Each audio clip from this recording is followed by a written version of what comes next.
Hey Synths, this is Pure Ambient Joan again, and this is my channel where I talk about synthesizers.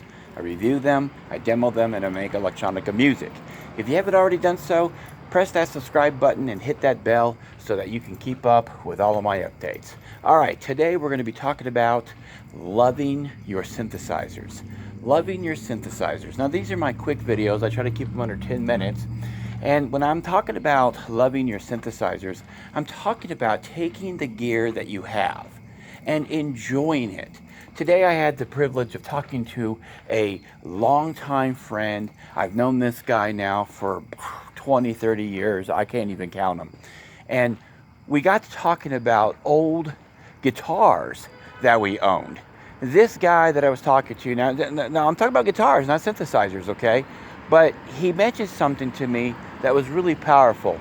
He said, man, I had this old guitar like 20, 30 years ago, you know, and I miss it so bad. And at the time, I didn't realize what I had. And I've been looking for that guitar, and I can't find it anywhere. And one time he did find it, and it went for a fortune. He paid a lot of money for the guitar to begin with, but it wasn't enough for him then. So he got rid of it and he sold it. And now he wishes he had it back. And he remembers all of the great tunes that he made with it. This is bringing me to my point. Look at what you have right now. Look at your synth gear. Enjoy it. Explore it. Have fun with it and hang on to it. A lot of times people, they sell their synthesizers because they're wanting to get a different synthesizer. And then they look back and they say, man, I shouldn't have sold that synthesizer.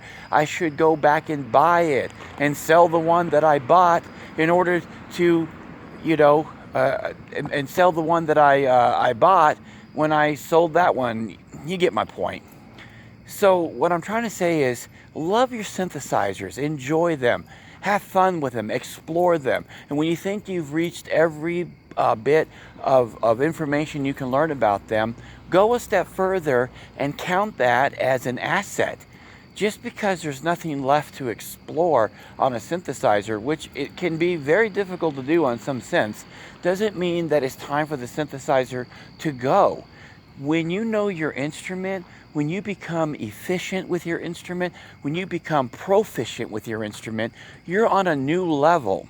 You know, in my last video, I mentioned AC/DC, and I mentioned Angus Young in particular.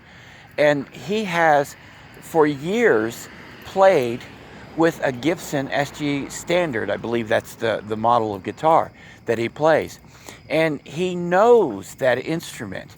He knows it inside and out. And that's why he chooses it over and over again. Now, this guy's been making music for decades, and you don't hear him complaining about the instrument getting boring.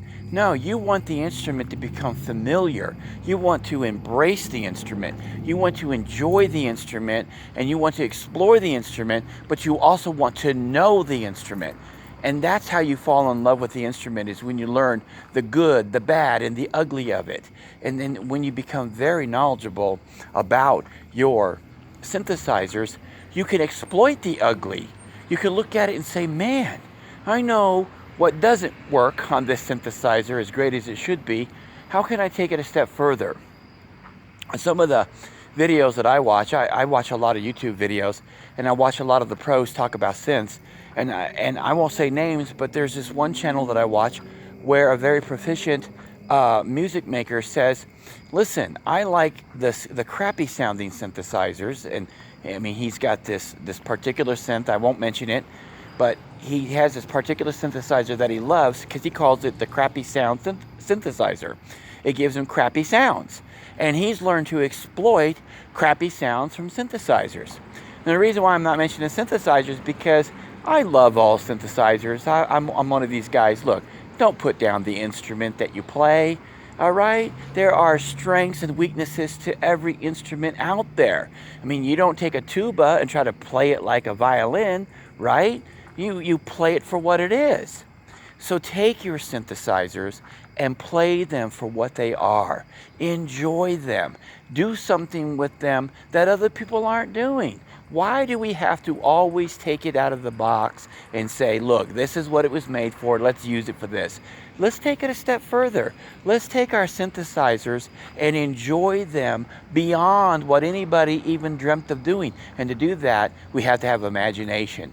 And to have imagination, we have to have love. We have to have love for our synthesizers. So let's love our synths, everybody. Hey, I'm Pure Ambient Drone. I'm glad that you guys are joining me here again on my midnight stroll, even though I'm kind of walking in circles in a parking lot right now. But I am glad that you're here, and if you would take a moment to subscribe, it would mean a lot to me. It helps me, it encourages me to do these videos. Until next time, cheers.